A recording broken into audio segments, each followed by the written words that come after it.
Police in Japan say hundreds of bodies have been found on the northeast coast. Es un terremoto de 8,8 que ha sacudido violentamente Japón. Situation au Japon après le tremblement de terre, le tsunami qui s'en est suivi et la menace nucléaire. Tayo sa mga estasyon ng telebisyon at kumuha ng tamang impormasyon.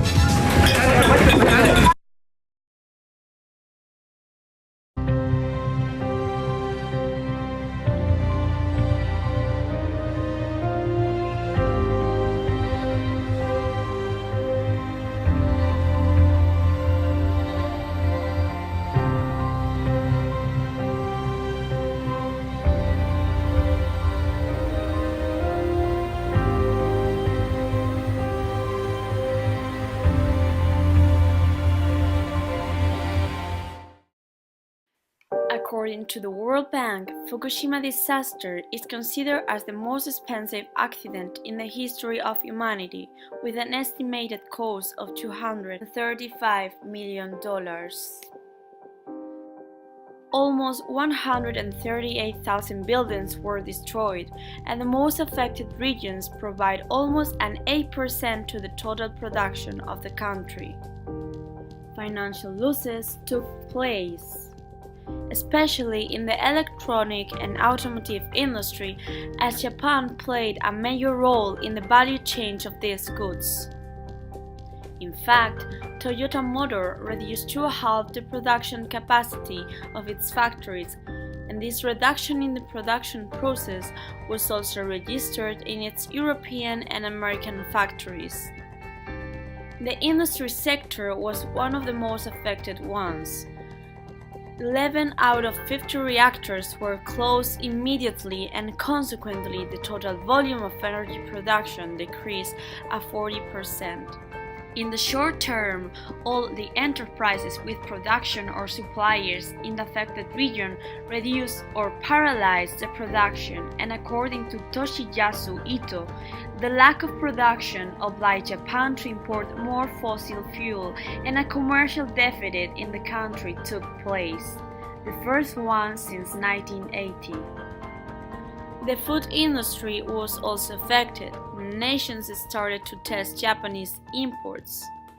For example, the United States started to block vegetables and milk coming from the radiation zone. Decline in the GDP and an historic deficit in the balance of current transactions affecting the real GDP of Japan took place. According to the International Monetary Fund, the Japanese real GDP decreased at 0.7% in 2011. However, the impact of the GDP is very unclear.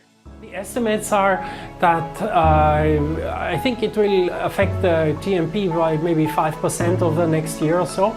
But the effect on the GDP is not that simple, because there are several factors.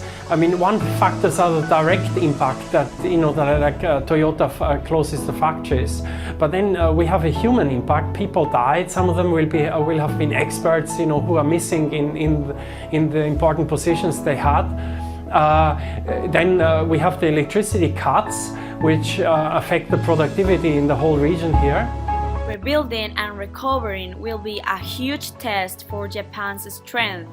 And even though in the economic field Japan is apparently emerging, the radiation, deaths and losses are damages almost impossible to recover.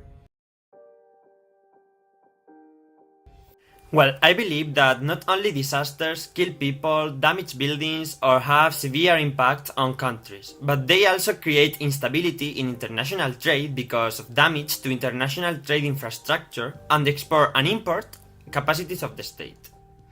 Of course that Japan's disaster meant a huge damage in economy. Everything is related to economy.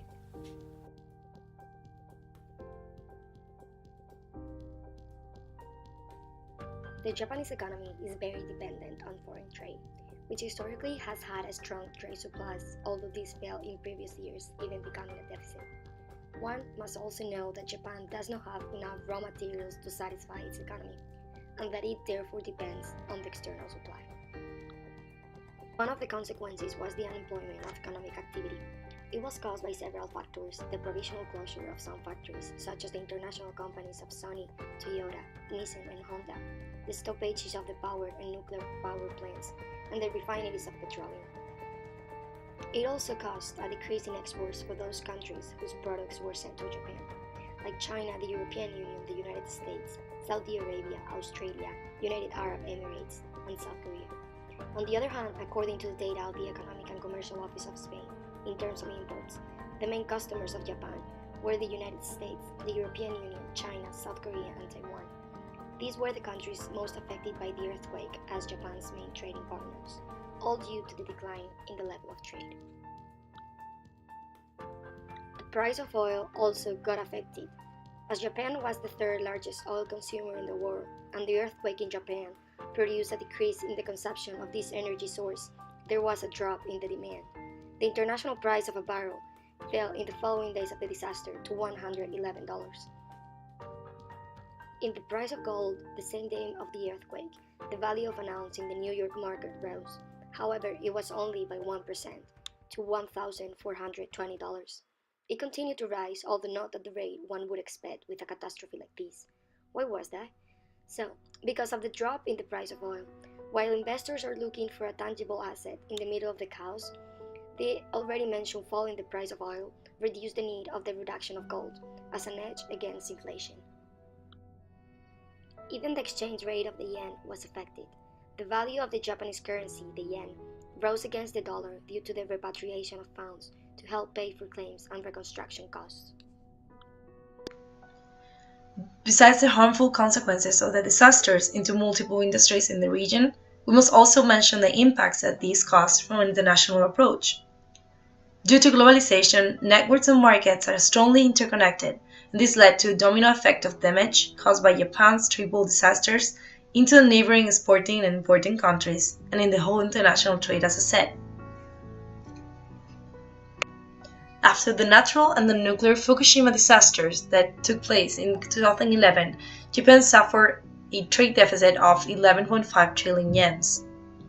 One of the causes for this was a rise on imports in the state due to the replacement power to energy efficiency megawatts after the loss of idle reactors and the increase of fossil fuel imports. What is more, reconstruction efforts are likely to boost imports, since many of the required materials for the rebuilding will need to come from abroad. On the other place, there was a high reduction of exports because of the injuries and loss of lives, which affected the company's human resources, and also due to the destruction of physical capital related to the export sector. The damages to the public infrastructure disrupted supply chains and limited production and imports, hindering production in other countries. Due to international supply chains, soon after the disaster, production slowdowns and even disruptions began to register in many of the Japanese affiliates abroad and in some foreign regions relying on Japanese inputs.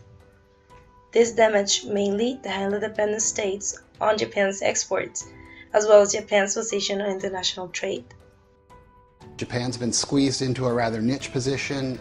Most expensive labor in Asia does the most technical production, and now with this very substantial discombobulation caused by the mega disaster, you get a lot of chains, supply chain players, basically reconsidering not just their reliance on Japan as a result of this disaster, but this comes at a time when they're reconsidering their reliance on Asia because of the overall rise in labor costs.